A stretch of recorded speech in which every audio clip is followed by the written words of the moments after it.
सबसे पहले तो वो पेशेंट मेरे यहाँ रजिस्टर थी ही नहीं।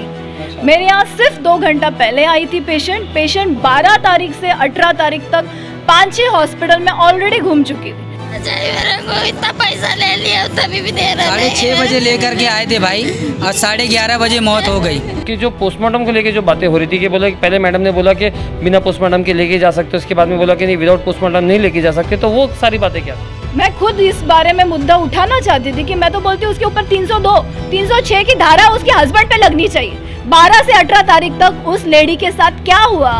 लेबर पेन, ये कितनी खतरनाक पेन होती है। इतना लूटम लाट हो रही है ना हॉस्पिटल में, तंग आ गए। मैं 10 केस सुन चुका हूँ ये हॉस्पिटल के बारे में।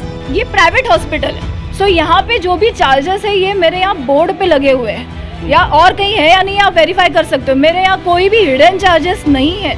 हाँ, पेपर पे साइन करने बोले थे मुझे तो, लेकिन मैं नीचे आ गया था, सबसे राय मशवरा लेने लगा कि ऐसा ऐसा बोल रहे हैं, क्या करूँ अभी मैं। वहीं पे क्लोज हो गई, कोई साइन करने के लिए तैयार नहीं था। सिर्फ रिश्तेदारों की साइन से मतलब नहीं होता है फिरोज भाई, उस पर पंचनामा करना पड़ता है। बचाने की कोशिश कीजिए। हमने कहा नहीं आप आगे लेके जाओ, नहीं अभी जो होना है सो यही होगा। हमने ये भी कहा अभी आप ऐसे बोल रहे हो, बाद में 100-150 पब्लिक को लेकर आके आप हमारा नाम बदनाम करोगे। उस समय ये नहीं बोलोगे कि हॉस्पिटल ने हमें एडमिट किया, समय पे कुछ तो इलाज करने के लिए मौका मिला। हॉस्पिटल में सब अवेलेबल है, लैब वगैरह, क्योंकि यहाँ पर मुझे चेकअप्स के लिए बाहर जाना नहीं पड़ा। सो वो अच्छी बेटर थिंग है यहाँ की। और मैं पूरे आवाम को ये बोलना चाहती हूँ कि सबसे पहले आप अपने फैमिली का हेल्थ का केयर कीजिए, उसके बाद डॉक्टर को तोहमत लगाइए। 12 तारीख से 18 तारीख तक अपनी वाइफ को लेके वो बंदा पूरा नायर से रिटर्न भिवंडी आता है, या भिवंडी से पब्लिक नायर जाती है, और वो बंदा नायर से अपनी प्रेग्नेंट वाइफ को मौत के घाट में उतारने के लिए भिवंडी लेके आया। बहुत से मैसेज ऐसे आते हैं, मेरे असिस्टेंट्स के पास भी जाते हैं, मेरे वॉलंटियर्स के, देखो संभल के काम करो, कहीं इलेक्शन में ना खड़ी हो जाए। तो ये भी मैं बोलना चाहूँ कि मुझे कोई भी ज़रूरत नहीं है इलेक्शन में खड़े होने का, और न मेरा सोशल वर्क को कभी भी खबरदार पॉलिटिकल एंगल से न जोड़ा जाए। मेरा जो बिजनेस करियर है उसे भी मेरे सोशल एंगल से न जोड़ा जाए। अगर अभी तक आपने द वॉइस को सब्सक्राइब नहीं किया है तो प्लीज़ अभी सब्सक्राइब करें। हमारे इस वीडियो के स्पॉन्सर है अम्मी जान tone milk, premium quality with trusted brand. अब भिवंडी में भी उपलब्ध, एक बार ज़रूर ट्राई कीजिए अम्मी जान मिल्क।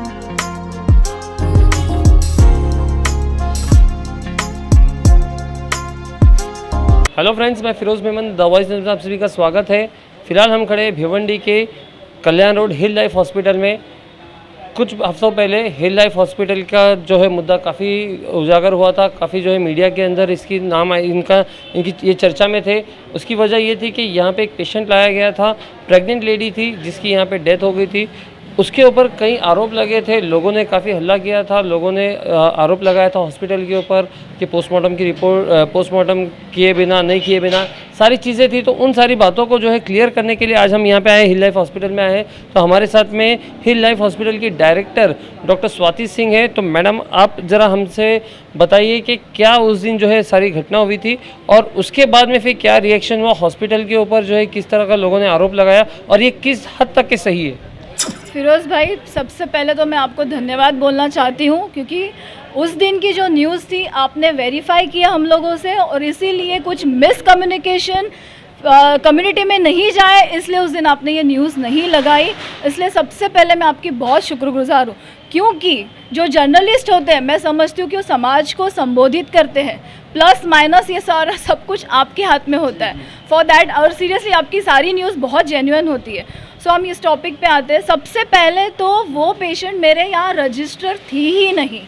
मेरे यहाँ सिर्फ 2 घंटा पहले आई थी पेशेंट 12 तारीख से 18 तारीख तक 5-6 हॉस्पिटल में ऑलरेडी घूम चुकी थी। उसकी सारी डिटेल्स और सारा जो भी है मेरे पास एविडेंस है, एविडेंस के नाते मैं बोल रही हूँ। और सबसे बड़ी बात, ये प्राइवेट हॉस्पिटल है, सो यहाँ पे जो भी चार्जेस है ये मेरे यहाँ बोर्ड पे लगे हुए हैं, या और कहीं है या नहीं आप वेरीफाई कर सकते हो। मेरे यहाँ कोई भी हिडन चार्जेस नहीं है, कंप्लीटली पूरा बोर्ड पे चार्जेस लगे हुए हैं। पेशेंट जैसे ही एडमिट हुई हमने उन्हें बोला है कि आप आगे लेके जाइए आपके पेशेंट को जान को खतरा है, पेशेंट नहीं बचेगी। मतलब जब पेशेंट यहाँ पे आई थी तो काफ़ी क्रिटिकल थी? वो नॉर्मल एम्बुलेंस में लाई गई थी। जो उनके रिश्तेदार हैं उन्हें भी उसका कुछ भी जिम्मेदारी नहीं है कि पेशेंट नॉर्मल मतलब ऑक्सीजन में ऐसा पेशेंट लेके आना चाहिए था। तो मेरे पास आते तक तो उनका ऑक्सीजन लेवल ऑलरेडी ड्रॉप हो चुका था। पेशेंट ऑलरेडी गैस्पिंग में थी। पेशेंट को आते ही वेंटिलेटर पे लिया गया और पेशेंट जो थी वो थी एक बच्चे की माँ बनने वाली थी। वो बच्चा ऑलरेडी पहले ही पेट में मर चुका था।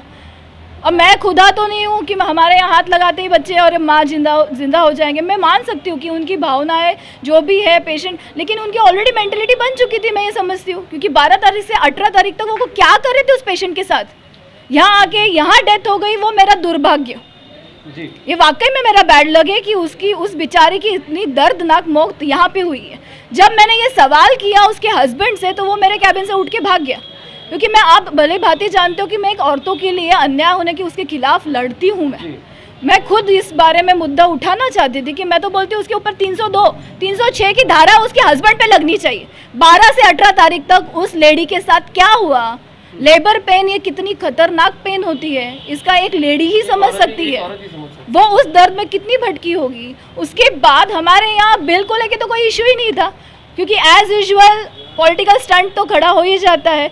अब ये मुद्दा बन रहा है क्योंकि पॉलिटिक्स का एक यहाँ पे आपको रोकना चाहूँगा कि आपने कहा कि जब वो लेडी आपके पास आई थी तो बच्चे की डेथ उसके पेट में ही हो गई थी, तो ये कैसे वेरीफाई हुआ? क्योंकि एफएसएस जब लगाया गया, एक मशीन होती है बच्चे का धड़कन पता करने की, वो धड़कन हमें मिली नहीं। अच्छा। और पेशेंट ऑलरेडी कोलैप्स थी, कोमा में थी, पेशेंट वेंटिलेटर पे थी। सो हम पेशेंट से भी नहीं पूछ सकते ना कि बच्चा घूम रहा है कि नहीं, वॉटेवर। और वो डॉक्टर अजमल सर के अंडर में थी, सो सर उसे ट्रीटमेंट कर रहे थे। 2 घंटे बाद ही पेशेंट कोलैप्स हो गई। तो तभी जब पेशेंट को लाए थे तो फैमिली रिएक्शन क्या था? फैमिली रिएक्शन उन्हें पता था कि पेशेंट सीरियस है, फिर भी ये था कि हाथ पैर जोड़ के नहीं बचाने की कोशिश कीजिए। हमने कहा नहीं आप आगे लेके जाओ, नहीं अभी जो होना है सो यही होगा। हमने ये भी कहा अभी आप ऐसे बोल रहे हो, बाद में 100-150 पब्लिक को लेकर आके आप हमारा नाम बदनाम करोगे। उस समय ये नहीं बोलोगे कि हॉस्पिटल ने हमें एडमिट किया, समय पे कुछ तो इलाज करने के लिए मौका मिला। घर पे लेके जाते तो उनके रिश्तेदारों की बातें उन्हें सुननी पड़ती, पर एटलीस्ट उन्हें ये तो बोलने हुआ कि नहीं हमने कोशिश की। अब ये नतीजा हो गया कि अब मुझे डर लग रहा है कोई सीरियस पेशेंट मैं अपने हॉस्पिटल में लूँ या नहीं लूँ, कि वेंटिलेटर और हर बेड पे, इवन ओनली आईसीयू में नहीं तो जनरल वार्ड में भी मैंने हर बेड पे सेंट्रलाइज ऑक्सीजन का सिस्टम दिया हुआ है।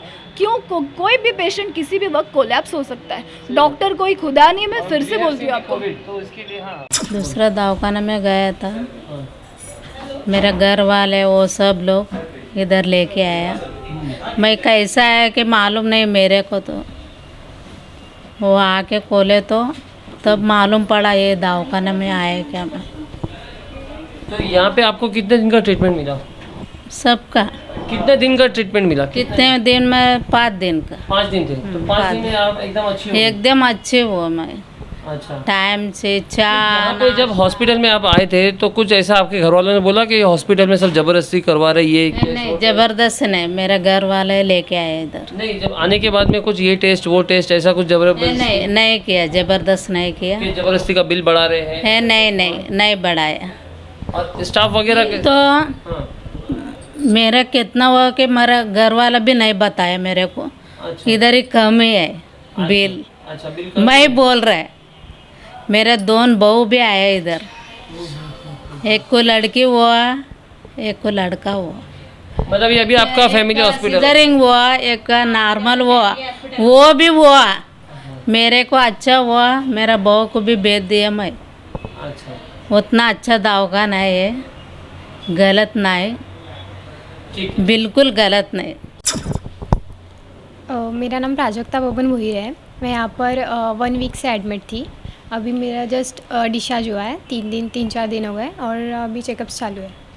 तो यहाँ पे आपको ऐसा लगा एडमिट होने के बाद में कि कुछ एक्सेस टेस्ट वगैरह कराए या कुछ एक्सेस बिलिंग करवाई है? नहीं, कुछ जो भी इम्पोर्टेंट था वही मुझे चेकअप करवाने के लिए बोले, और एक्स्ट्रा कुछ बिलिंग्स वगैरह हुए नहीं उनके हिसाब से। तो हॉस्पिटल में स्टाफ का बिहेवियर वगैरह कैसा? Staffs are very good, all nurses and doctors also, they are excellent. मतलब अभी आपको मतलब you are completely okay? Yes, I am completely okay. Yes, I am absolutely fine.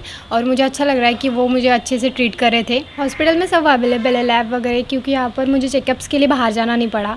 सो वो अच्छी बेटर नथिंग है यहाँ का।